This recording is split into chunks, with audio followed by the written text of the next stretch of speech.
Hello, we are back today to show you how to install the Owaka satellite device on your bike or motorcycle.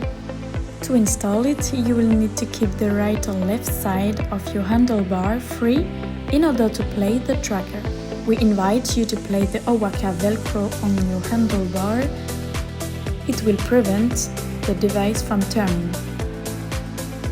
Next, thread the Owaka lanyard through the bottom loop of the tracker and tie a knot like this. Then wrap the lanyard around the handlebar and tie a second knot. This will ensure the tracker is not lost in case of a fall. After that, position the device on the strap in the direction of the handlebar, always pointing skyward. Finally, for a perfect fit, you will need to wrap the device around your handlebar using this ball elastic, just like this.